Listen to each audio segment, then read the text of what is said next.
전 남편을 살해하고 시신을 훼손, 유기한 혐의를 받고 있는 고유정이 치밀하게 범행을 준비한 정황이 드러났습니다. 경찰은 아직까지 확인되지 않은 범행 동기와 경위를 밝히고 피해자 유해를 찾는 데 수사력을 집중하고 있습니다.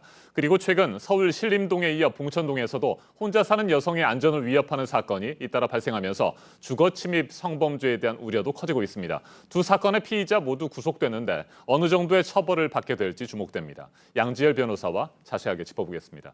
안녕하십니까? 안녕하세요. 네, 전 남편을 살해한 고유정, 우발적인 범행이었다 이렇게 주장을 하고 있습니다만 치밀하게 범행을 준비한 정황들이 계속해서 드러나고 있어요. 고유정 씨 같은 경우에는 지금 자기가 과일을 자르고 있는데 남편이 성범죄를 시도하려고 해서 자기 방어 차원에서 갑자기 일어난 일이다 이렇게 이제 경찰에 동기를 밝히고 있다고 하는데 믿어지지가 않는다라는 거예요. 일단 차량을 가지고 제주도로 들어갈 때부터 흉기를 가지고 갔었고 제주도에 들어간 뒤에도 무인 펜션이라고 하는 곳에서 이 범죄를 계획한 게 아니냐. 게다가 이제 제주도에 있는 마트에서 뭔가 범죄 흔적을 지우는 데 필요한 물건들, 뭐 표백제 같은 것들을 다량으로 구입을 했고 또 그때 이제 시신을 유기할 때 필요한 물건들도 샀고요. 게다가 이제 포렌식 검사 결과 나왔더니 이 범죄와 관련된 것들, 살인 도구라든가 이런 것들을 휴대전화를 통해서 검색한 내역도 나왔거든요.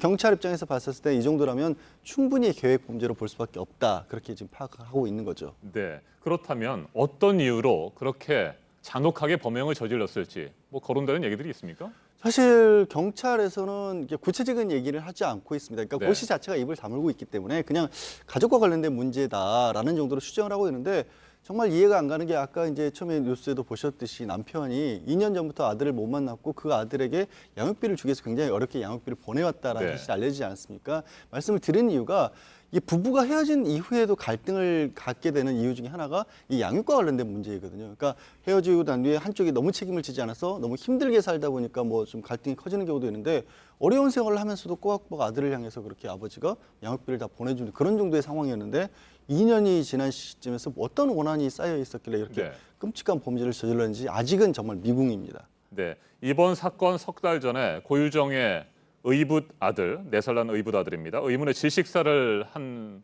사건이 있었습니다. 당시 사건과 뭐 연관이 좀 있을지 이 부분에 대해서도 수사는 진행이 될 것으로 보이는데 앞서 이수정 경기대 범죄심리학과 교수, 뭐 꼭 사건끼리 연결이 돼 있지는 않더라도 고유정의 심리 상태는 분명히 연결됐을 가능성도 있다 이렇게 얘기를 했습니다. 어떻게 보십니까? 이 부분은? 그럴 수도 있을 겁니다. 이제 지금 그때 4개월 전에 숨진 아이 같은 경우에는 재혼한 남편의 이제 아이였죠. 재혼한 남편이 전 결혼해서 얻은 아이였기 때문에 그 아이가 어떻게 보면은 없어지면서 자신에게는 뭐 남아있는 다른 아들만은 유일한 아들처럼 이렇게 됐을 수도 있었고 그 과정에서 뭐 이건 추론일 수밖에 없습니다만은 전 남편의 뭐 흔적 같은 것을 없애고 싶을 수도 있고 근데 그런 것들은 사실은 당사자들이 뭐 입을 열어서 어느 정도 얘기를 해줘야만이 알 수 있는 건데 뭐 앞에서 말씀드린 것처럼 전혀 아무런 언급을 하고 있지 않기 때문에 현재로서는 막연한 추측밖에 할 수밖에 없는 상황이죠. 네, 경찰은 피해자의 유해를 찾는데 수사력을 또 집중을 하고 있습니다. 자칫 시신 없는 살인 사건이 될 가능성이 있기 때문인데 이 부분은 어떻게 진행이 될 것으로 보십니까?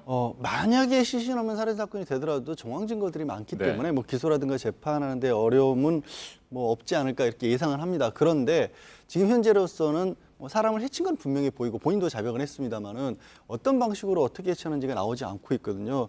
왜냐하면 이 아까 뭐 말씀드렸듯이 자기보다 훨씬 체격이 큰 피해자를 어떻게 제압을 해서 이렇게 끔찍한 범죄를 저질렀는지를 알려면 간접적이나마 시신을 통해서 그 흔적 같은 것들이 남아있고 예를 들어 무슨 약물을 사용을 했다면 그런 흔적을 발견을 해야 되는데 그걸 찾기가 좀 어려운 상황이다 보니까 범죄의 A부터 Z까지를 맞출 수가 없는 상황 아니겠습니까? 게다가 이번에 이제 발견된 유해 같은 경우도 소각장에서 발견이 됐고 이미 고혈에 훼손이 돼서 과연 DNA 같은 것이 나올 수 있을지도 경찰은 좀 약간 가능성을 낮게 보고 있는 그런 상황입니다. 네, 최근 혼자 사는 여성들을 위협하는 사건이 잇따라 발생하고 있습니다. 뭐 CCTV 영상 같은 것을 보면 남성들이 보더라도 섬뜩할 정도인데 일단 이들 2명의 피해자 모두 구속이 됐군요.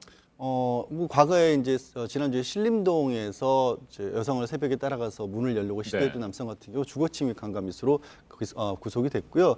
또 주말에 봉천동 지역에서 뭐 반지하방에 여성을 뭐 밖에서 훔쳐보다가 음란행위를 하고 또 그 과정에서 발각돼서 도주를 하다가 의류 수거함 있지 않습니까? 거기서 옷을 꺼내 입었다고 합니다. 그 경우에 이제 일단 경찰에 적용한 것은 주거 침입에 해당할 수 있다. 그리고 의료 수거함은 절도인 거고 공연 음란죄까지 그렇게 적용을 해서 두 건 다 구속은 됐습니다. 네. 사실 이제 구속 사유는 범죄 사실 자체보다는 이제 증거 인멸이나 도주 우려가 높다라는 것이 영장 발부 사유였습니다.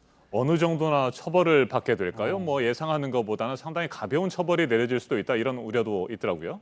사실 저를 비롯해서 뭐 구속 가능성 자체가 그렇게 높지 않다고 네. 보는 사람들도 많았습니다. 왜냐하면 이게 이 사람이 정말 우리가 봤을 때는 뭔가 좋지 않은 일을 하려고 했던 게 분명히 보인다라고 그렇게 누구나 다 얘기는 할 수가 있는데 구체적인 행동에 넘어간 것들이 그렇게 많지는 않지 않습니까? 과연 이게 주거침입에 의해서 성범죄를 볼 수 있을지, 이게 적용된 것은 강간미수로 적용이 됐지만 어떤 폭행이나 협박이 과연 성범죄에서 폭행이나 협박이라고까지 볼 수가 있을 것인지, 이런 부분들이 좀 문제가 되고, 또 봉천동 사건 같은 경우에도 역시 좀 거리가 떨어진 상황이었기 때문에 이것도 주거침입이 볼 수 있느냐, 그리고 뭐 절도도 의리수거함에 버려진 옷 같은 네. 것들을 가져간 것이라서 처벌 수위가 과연 얼마만큼 높을 수 있을까? 그러니까 구속을 시킬 만한, 그러니까 법정형으로 징역형 이상이 나올 수 있을지에 관해서는 약간 그렇게 가능성이 높아 보이지는 않습니다. 네.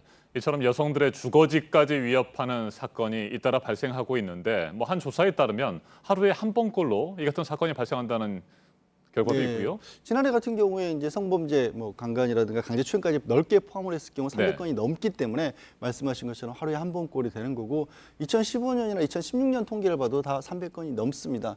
그러니까 정말로 혼자 사는 여성들 같은 경우 불안감을 많이 느낄 수 있는 그런 상황인 것도 맞고, 그래서 앞서 말씀드린 봉천동이나 신림동 사건에서도 법적으로 얼마만큼 강력하게 처벌을 네. 받을 수 있느냐를 넘어서서 경찰도 좀 강력하게 어떻게 보면 여기에 대응을 한 거라고 볼 수 있거든요. 하지만 그럼에도 만약에 지금 나타난 상황대로 해서 처벌이 가볍게 만약에 이루어진다, 그러면 여전히 이게 경각심을 불러주기에는 지금 현재의 어떤 법제도만으로는 좀 어려울 수 있는 그런 상황인 거죠. 네. 현행법에 처벌하는데 여러 가지 한계가 있다 보니까 경찰이 초동 대처를 하는데도 뭐 문제도 있고 논란도 잇따라 발생하는 것 같습니다. 예.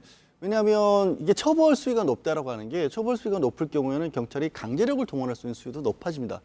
긴급하게 체포를 한다든가 현행범이 있다라는 이유로 해서 압수나 수색할 수 있는 범위 같은 건 넓어지는데, 기본적으로 이 어떻게 보면 처벌 수위 자체가 법이 따로 정해진 게 네. 없으니까 관련 법이라고 해봐야 경범죄처벌법에서 뭐 지속적으로 스토킹이라고 하지, 이른바 따라다니면서 괴롭힌 거, 이런 것도 겨우 벌금 한 10만 원 미만인 거거든요. 보통 7, 8만 원 정도 3차례 이상 반복해서 적발이 됐을 경우에도 그 정도가 나오니까, 그런 정도의 범죄를 가지고 경찰이 뭐 압수수색을 한다거나 강제력을 동원할 수는 없는 거 아니겠습니까? 그래서 과연 이 부분을 어떻게, 그러니까 뭔가 범죄가 예상되긴 하지만 겉으로 드러난 행동은 없었을 때 이런 부분을 어떻게 예방할 것인가가 지금 고민일 수밖에 없는 거죠. 네. 그렇다면 뚜렷한 해결책이 없는 상황인데 어떤 대책들이 필요할까요? 지금 당장 할 수 있는 것은 뭐 제가 말씀드린 건 네. 처벌에 있어서 대책이 좀 미약하다는 부분인 거고, 현재도 뭐 경찰이 운영하고 있는 여성안심 귀가제도 같은 것들, 아니면 골목길 같은데 비상벨을 설치한다든가 편의점으로 급히 이제 이동할 수 있는 곳을 만들어낸다든가, 이런 것들을 좀 더 확보하고 어두운 곳이라든가 이런 것들을 많이 줄여들 수 있도록 그런 방법들을 1차적으로 좀 찾아야겠죠. 일단 있는 대책이라도 제대로 네. 운영이 될 필요가 있어 보입니다. 지금까지 양지열 변호사였습니다. 말씀 잘 들었습니다. 고맙습니다.